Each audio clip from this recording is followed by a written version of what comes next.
You ever hear a song and bam, you're right back there in a specific moment with a certain feeling, maybe even a person you haven't thought about in years. Music is so much more than just background noise. It's like a time capsule that holds our most powerful memories. And this right here is an explainer about one incredible life story told through its soundtrack. I mean, just think about that for a second. It's kind of profound, right? Music has this incredible power to bypass all the noise in our conscious mind and connect straight to our soul. It can stir up memories we thought were totally gone. It's like a direct line to that jewel that lies inside all of us. So if just one song can do all of that, can you imagine what an entire lifetime's playlist could reveal? It might just be the most honest way to understand someone's journey. The highs, the lows, and all the big changes in between. And that's really the big question we're diving into. We're going to follow one man's amazing journey, literally track by track, from the sunny beaches of California all the way to the spiritual heart of India, and even beyond that. Okay, let's drop the needle on the first track. We're in the 1960s.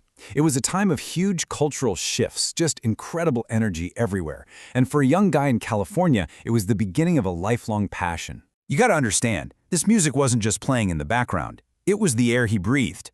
That raw power of the Stones, the good vibrations of the Beach Boys. This was the score to his teenage years, a time of some really big discoveries.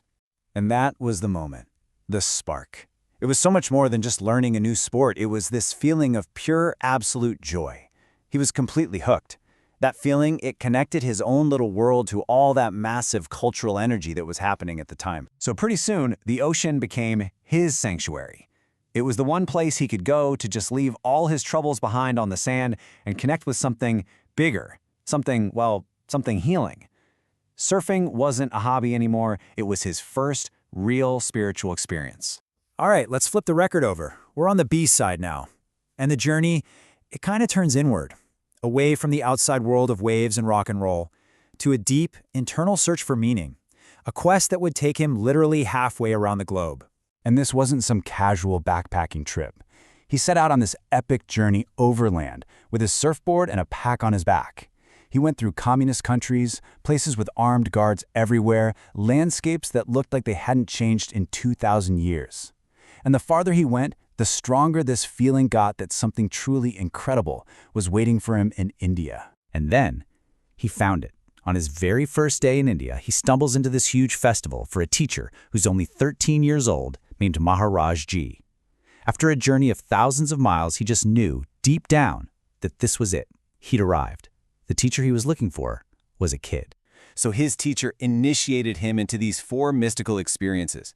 And these weren't just, abstract ideas or theories. They were actual, tangible things you could perceive.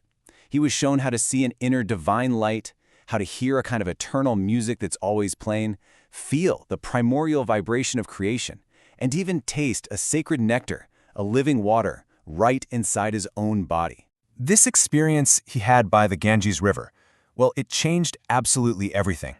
It was this powerful, real confirmation that there was so much more to reality than he had ever imagined. His whole life's focus just shifted to exploring this inner connection. So let's cue up the next track on this Life's album.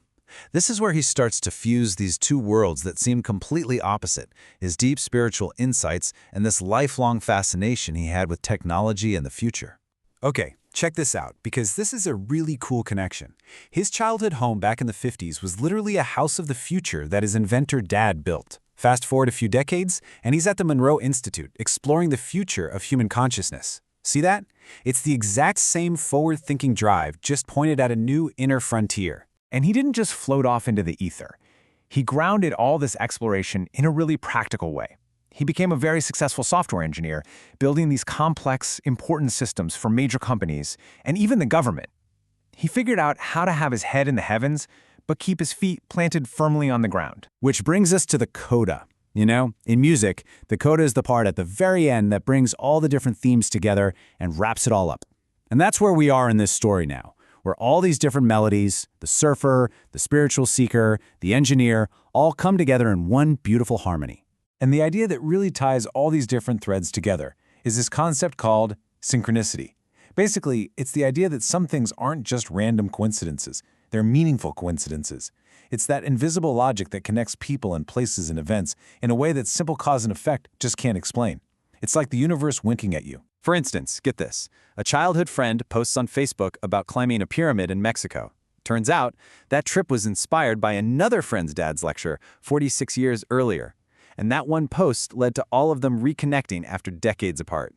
It's this amazing web of life where events that seem random actually reveal a much deeper, meaningful pattern. And that really gets to the heart of it, doesn't it? A life can be made up of surfing and meditation and software engineering. They might look like completely different notes, but they're all part of the same beautiful, unique song, all held together by that one single connecting thread. When you really think about it, every life is its own unique composition, right? Its own piece of celestial music. And if you look back at yours, you'll start to see the hidden harmonies and the melodies that keep popping up. So maybe take a second to listen. What's on your soundtrack?